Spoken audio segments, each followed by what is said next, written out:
ওয়ালাইকুম আমার প্রাণপ্রিয় শিক্ষার্থীরা, তোমাদেরকে আবারও স্বাগতম জানাচ্ছি জন্মভূমি কবিতার দ্বিতীয় পাঠে। প্রিয় শিক্ষার্থীরা, তোমরা নিশ্চয়ই আমার জন্মভূমি কবিতার যে প্রথম ভিডিওটি ছিল, প্রথম পর্বটি, সেটি দেখেছো এবং খুব মনোযোগ সহকারে বোঝার চেষ্টা করেছো। আমরা কবিতাটিকে আলোচনা করেছিলাম এবং বলেছিলাম দ্বিতীয় পর্ব যখন আমরা করব তখন এটির বহু নির্বাচনী প্রশ্ন, জ্ঞানমূলক, অনুধাবন, প্রয়োগমূলক, উচ্চতর দক্ষতামূলক যে প্রশ্নগুলো থাকবে সেগুলোর বিষয়ে আমরা আলোচনা করব। প্রিয় শিক্ষার্থীরা, আমরা এইটার অনুশীলনীতে আমাদের যে নমুনা প্রশ্নগুলো রয়েছে সেগুলো একটু দেখি। নমুনা প্রশ্নের দিকে যদি তাকাই তাহলে আমরা দেখতে পারবো এখানে বহু নির্বাচনী প্রশ্নের মধ্যেও 4টি ধাপ থাকে: একটি জ্ঞানমূলক, একটি অনুধাবনমূলক, প্রয়োগমূলক এবং একটি উচ্চতর দক্ষতামূলক প্রশ্ন। তো আমরা এখানে প্রথমে দেখতে পাচ্ছি কবির মন আকুল হয় কিসে। আমরা কবিতার লাইন যদি ভালো করে পড়ি, একটু খেয়াল করি, এই যে কোন বনেতে জানিনে ফুল গন্ধ এমন করে আকুল, এই যে লাইনটিকে আমরা যদি ভালো করে বুঝে পড়তে পারি তাহলে কিন্তু এই প্রশ্নটির উত্তর আমরা পারব। যে কবির মন আকুল হয় কিসে, সেটা হবে কি? ফুলের গন্ধে। জন্মভূমি কবিতার গুরুত্বপূর্ণ দিক হচ্ছে, দেখো কবিতার মধ্যে কিন্তু দেশের মানুষ সম্পর্কে কোনো কথা বলা নাই, বলা আছে জন্মভূমির প্রকৃতির কথা এবং পুরো কবিতাটা জুড়েই দেশপ্রেমের কথা আছে। তাহলে আমাদের উত্তর হবে হচ্ছে 2 এবং 3, এবং আমরা অপশনের মধ্যে যদি দেখি সেক্ষেত্রে 2 এবং 3 আছে আমাদের ঘ নম্বর প্রশ্নে। এই যে এটি হবে আমাদের উত্তর। এরপরে আমাদের সামনে একটি উদ্দীপক রয়েছে, উদ্দীপকের আলোকে আমাদেরকে প্রশ্নের উত্তর করতে হবে। আমরা একটু খেয়াল করলে দেখতে পারবো বনের পরে বন চলেছে, বনের নাহি শেষ, ফুলের ফলের সুবাস ভরা একুন পরীর দেশ, নিবিড় ছায়ায় আধার করা পাতার পারাবার, রবির আলো খণ্ড হয়ে নাচছে পায়ে তার। চরণ দুটির সঙ্গে জন্মভূমি কবিতার মিল আছে কোথায়? এখানে একটু খেয়াল করো, এটা বাংলাদেশের প্রকৃতির সাথে মিলে যায়। আমরা একটু লাইনগুলোকে নেয়ার চেষ্টা করি। এখানে বাংলাদেশের প্রকৃতির কথা বলা আছে এবং এই যে চিত্রটা, বাংলাদেশের গ্রাম বাংলার চিত্র, সবুজ বনের চিত্র, আমরা যেদিকে তাকাই সেদিকেই সবুজ আর সবুজ দেখতে পাই, সেই যে চিত্র, সেটা হচ্ছে আবহমান কাল থেকে, অর্থাৎ প্রাচীন কাল থেকেই চলে আসছে বাংলার এই সৌন্দর্য, সেটা হচ্ছে বাংলার চিরায়ত সৌন্দর্য। কিন্তু এখানে প্রাকৃতিক সৌন্দর্য আলাদাভাবে বলা নেই। তো আমাদের এই প্রশ্নের উত্তর হবে গ, অর্থাৎ বাংলাদেশের প্রকৃতি এবং চিরায়ত সৌন্দর্য। তো জন্মভূমি কবিতায় আমরা একটু খেয়াল করব, কবিতার আলোকে উদ্দীপকের চন্দ্রটি কবির মনের কোন দিকটি প্রকাশ পেয়েছে?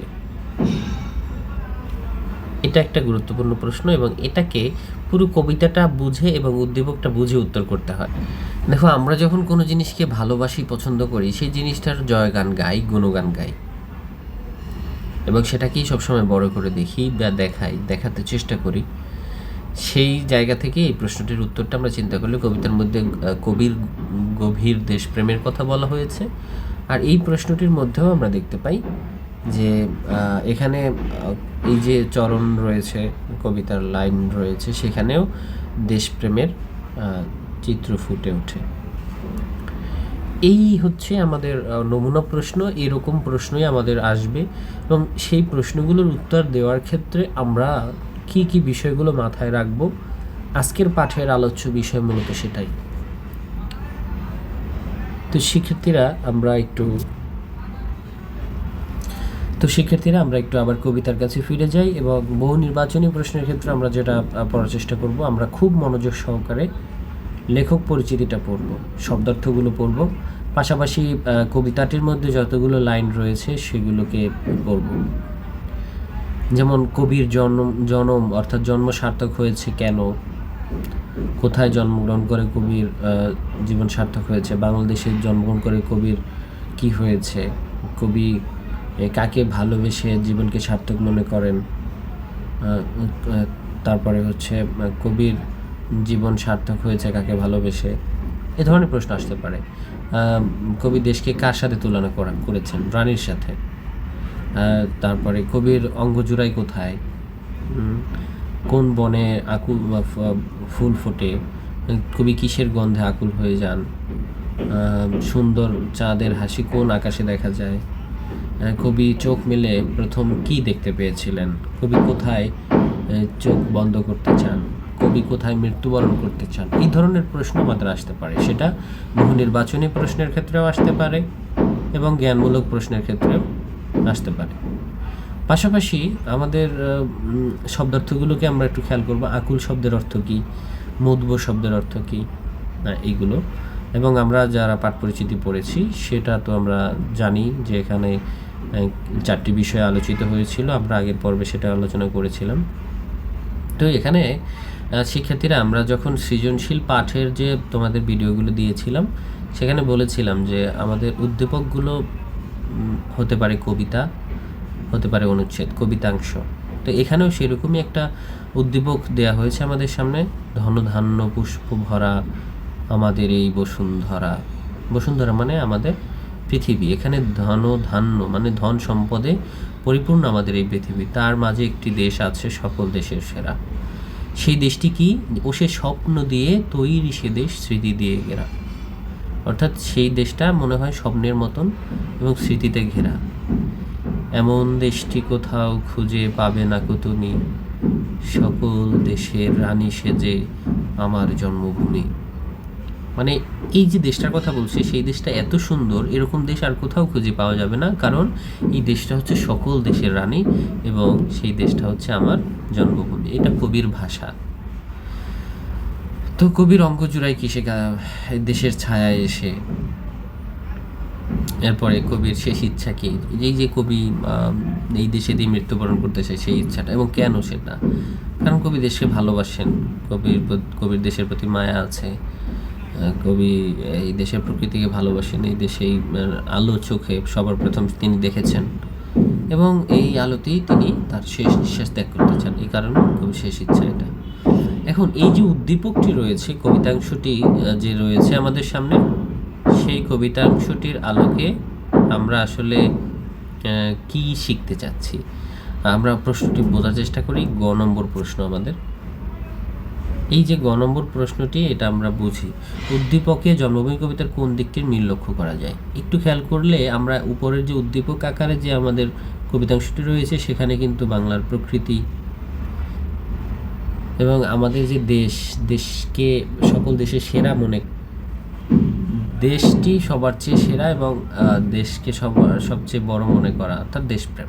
তাহলে এখানে এই প্রশ্নের আমরা জানি 3টি ভাগে উত্তর দিতে হয়। প্রথমে প্রশ্নের আলোচনা। তো প্রশ্নের আলোচনায় আমাদেরকে লিখতে হবে উদ্দীপকে জন্মভূমি কবিতার প্রাকৃতিক সৌন্দর্য ও দেশপ্রেমের দিকটির মিল লক্ষ্য করা যায়। তারপরে আমরা আমাদের পাঠ্য বইয়ের যে কবিতা জন্মভূমি কবিতার আলোকে ব্যাখ্যা করতে হবে। তারপর উদ্দীপকে কিভাবে আছে সেটা ব্যাখ্যা করতে হবে। এরপরে এই ব্যাখ্যাগুলো কিভাবে লিখতে হবে সেগুলো আমরা ধাপে ধাপে তোমাদেরকে শেখাবো। ঘ নম্বর প্রশ্নটা একটু দেখি। এখানে বলা আছে যে উদ্দীপক ও কবিতায় জন্মভূমিকে রানী সম্বোধন করার যৌক্তিকতা ব্যাখ্যা করো। অর্থাৎ এই যে কথাটা বলছে যে রানী, সকল দেশের রানী সেজে আমার দেশকে রানী বলেছে। আবার আমরা আমাদের জন্মভূমি কবিতার মধ্যেও দেশকে রানীর সাথে তুলনা করেছি। তো এই যে রানী বলার যৌক্তিকতা কি? একজন এটার উদ্দীপক ও উত্তরটা লেখার সময় আমরা যেটা করব, উদ্দীপক ও কবিতায় জন্মভূমিকে রানী সম্বোধন করার যৌক্তিকতা রয়েছে বলে মনে করি, কারণ দুটি দেশই রানীর মতন ধন সম্পদ ঐশ্বর্যে পরিপূর্ণ।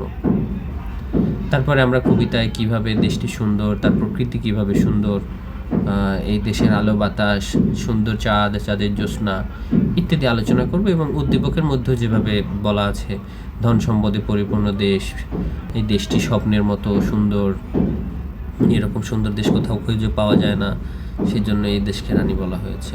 তাহলে এই যে আমাদের জন্মভূমি কবিতা এবং উদ্দীপকের মধ্যে যে দেশের সৌন্দর্য, দেশের ঐশ্বর্য, ধন সম্পদ ইত্যাদির কথা বলে রানীর সাথে তুলনা করেছে, সেটি যে যৌক্তিক সেটা আমাকে শেষে লিখতে হবে। যে উপরের আলোচনা থেকে আমরা বলতে পারি যে যেহেতু আমাদের জন্মভূমি কবিতার মধ্যেও দেশের ঐশ্বর্য, ধন সম্পদ ইত্যাদির সাথে রানীর সাথে তুলনা করা হয়েছে এবং উদ্দীপকেও দেশকে রানীর সাথে তুলনা করা হয়েছে, অন্য দেশের যে সুন্দর শ্রেষ্ঠ প্রমাণ করা হয়েছে, তাই রানী সম্বোধন করা কথাটি যৌক্তিক। এভাবে আমাদের উত্তরগুলো করতে হবে।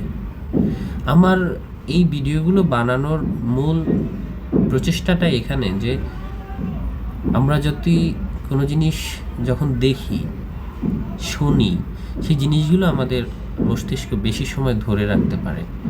আর সৃজনশীল বিষয়টি একটু ভিন্ন হওয়ায়, গতানুগতিক ধারার চেয়ে একটু আলাদা ধাঁচের হওয়ায় আমার প্রচেষ্টা যে তোমরা এই বিষয়গুলো সহজে বোঝো। সাধারণত একজন শিক্ষার্থী ক্লাস টাইমে যখন সৃজনশীল শিখতে চায় প্রায় 1.5 মাস থেকে 2 মাস সময় লেগে যায় সৃজনশীল বিষয়টাকে পুরোপুরি আয়ত্তে নিতে, এবং সেটা কারা পারে? যারা খুব প্রগাঢ় মনোযোগ দিয়ে ক্লাসগুলো করে, প্র্যাকটিস করে। কারণ এখানে মানে একজন মানুষ কত অ্যাঙ্গেল দিয়ে একটা জিনিসকে দেখতে পারে সেটাকে বোঝানো হয়, সেটা শেখানো হয়। তো আমার ইচ্ছা তোমরা ভিডিওগুলো দেখবে, দেখার পরে তোমাদের মনে যদি প্রশ্ন জাগে অবশ্যই সেই প্রশ্নগুলো আমাকে ক্লাসে করবে, যেভাবে হোক তোমার অনুভূতি জানাবে। আমি চাই যে আমার শিক্ষার্থীরা ভালো শিখুক এবং তাদের মঙ্গল হোক।